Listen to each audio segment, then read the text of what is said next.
The Chief Judge of Criminal Court, Abdullah Muhammad, was arrested and taken away to Girifushi Military Training Center by Maldives National Defense Force, MNDF, on the order of President Mohamed Nasheed on 17 January 2012 at 0000 hours. The Supreme Court of the Maldives and the lower courts ordered his release immediately. MNDF was also ordered several times by the High Court, the Criminal Court, and the Civil Court to present him at the respective courts. Human Rights Commission of the Maldives, the Prosecutor General, many other independent bodies, and several NGOs called for the Chief Judge's immediate release. However, President Nasheed repeatedly exercised his authority as Commander-in-Chief to ensure that the MNDF did not respect the court orders on the Abdullah Muhammad case. Opposition-led protests calling for his release were also held in Malé every night. Ruling Maldivian Democratic Party, MDP supporters also took to the streets during this period calling for judicial reform. The protests were mostly peaceful, but some led to violence and had to be dispersed by the police. Several opposition leaders, including members of parliament, were arrested by police during this process. On the night of 6 February 2012, supporters of both political affiliations gathered at the artificial beach in Malé for the 21st straight night of protests. Teams of police special operations were in place at the artificial beach to maintain security and to ensure that no violence broke out between the two protesting sides. At around 22:30 hours, the police teams were ordered to withdraw from the scene. The police commanders on the ground informed police headquarters that some of the MDP supporters at the location were intoxicated and armed with sharp objects, stones, and batons, and that violence will break out if they left the scene. When police headquarters insisted they leave, police teams on the ground decided that they were duty-bound to stay put in order to prevent any violence and disregarded the orders from their superiors. They considered those orders as illegal and immoral.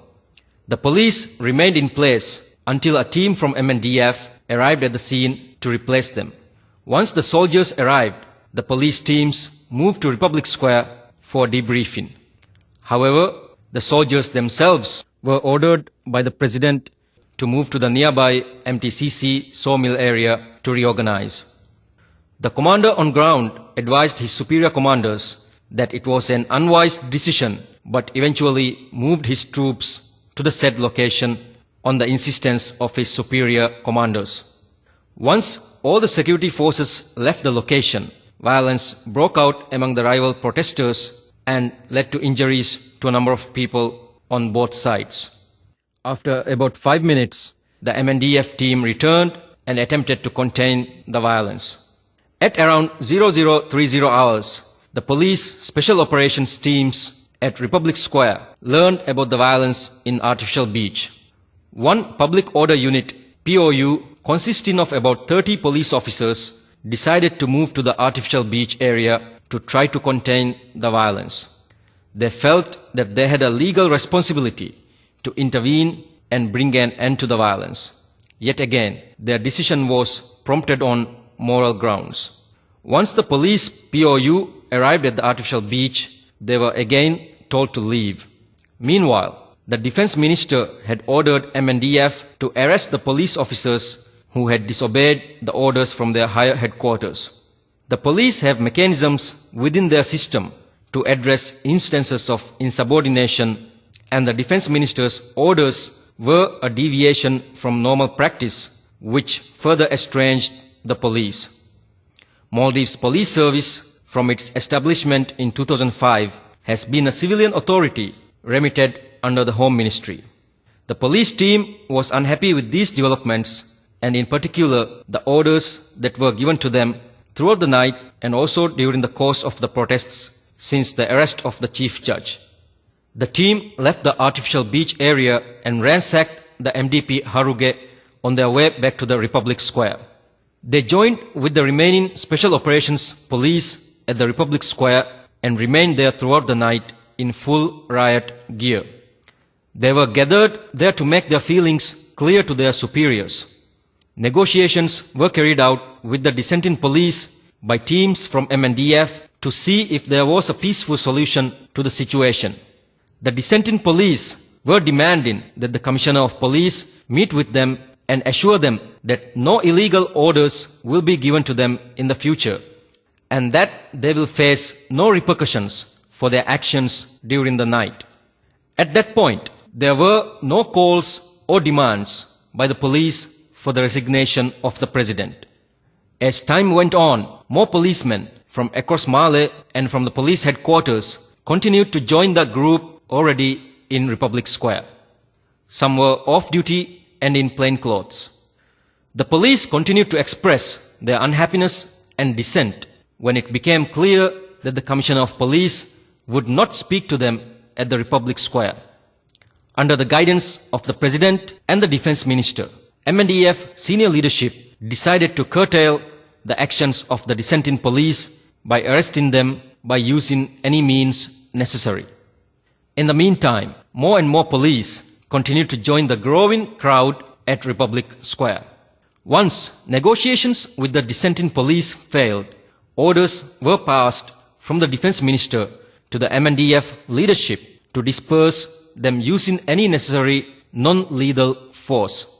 However, the commanders on the ground were reluctant to go for direct confrontation with the police, as they feared that such a confrontation would lead to disastrous consequences for the nation. They were also concerned about their involvement in a domestic law enforcement scenario involving the police. It should also be noted that the dissenting police themselves did not wish for direct confrontation with MNDF. Military commanders on the ground recommended to their senior commanders a course of action of continued negotiations with the police. In the meantime, MNDF soldiers had blocked all the entry points and cordoned off the green zone, including Republic Square, MNDF headquarters, police headquarters, President's office, and the President's official residence. As the day broke, pro- and anti-government protesters had gathered just outside the cordons.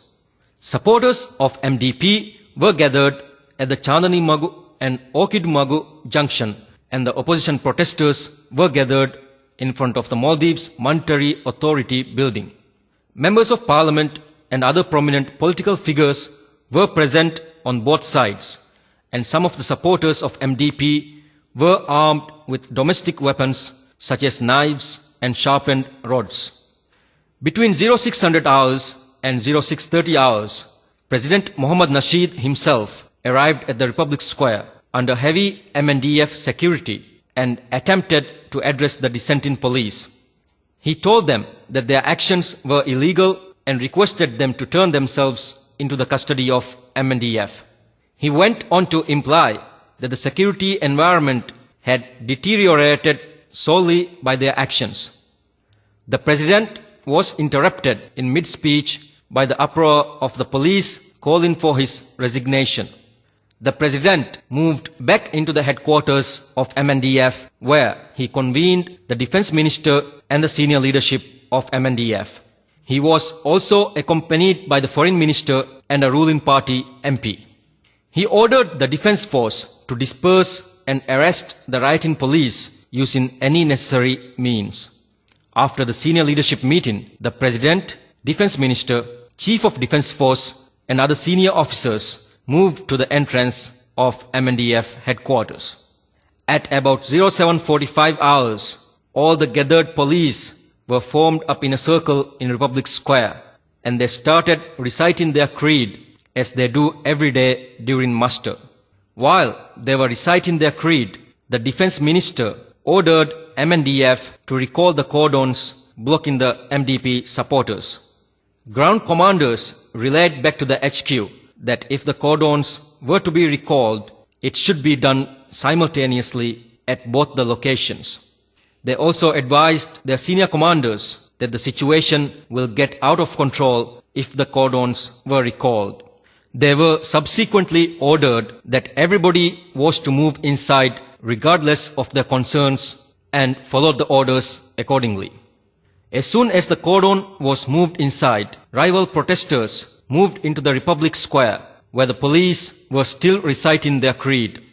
The MDP supporters attacked the police, opposition protesters, and the civilians from the western side of the Republic Square, and the police retaliated against them, and the situation became very violent and chaotic. At about the same time, MNDF was ordered by the defense minister to charge at the police from the southeast. The president and minister of defense were ordering individual soldiers to move outside and forcefully disperse the crowd. The area was heavily gassed and rubber bullets were fired into the crowd by MNDF. The situation became very chaotic and command and control was lost. Many soldiers, police officers, and civilians, including members of parliament and other political leaders, were injured. A few junior soldiers broke from their lines and joined the dissenting police amid the chaos. Many of these soldiers joined the police because they were unable to move back inside MNDF headquarters as the gates were locked amid the confusion. More soldiers from elsewhere in Mali also continued to join the protesters from that point. The president, along with the defense minister and chief of defense force and other senior officers, moved back inside the MNDF headquarters. While inside, the president repeatedly asked a small group of junior soldiers what he should do. Should he resign? And finally, some of them suggested by a show of hands that the best course of action would be for him to resign from office. They only said so when asked repeatedly by the president. It appears that the president had already made the decision to resign at that point of time. He was free to move inside MNDF headquarters and was not under any duress at any point of time. The president and the defense minister were on the phone with people outside the headquarters. The president said that he wanted to officially resign in front of the media at the president's office. He also requested that MNDF ensures the safety and security of himself and his family. Before he left MNDF headquarters, he advised MNDF senior leadership to stand firm as they have always been and not to allow the situation in the country to deteriorate any further. He also asked that his vice president, Dr. Wahid, be asked to come to the president's office and be present at the time of resignation. MNDF officers escorted the president to his office under heavy security. At his office, the president wrote his letter of resignation on his own will and announced it in front of the gathered media. After that, he was escorted to his residence under heavy guard to ensure his safety.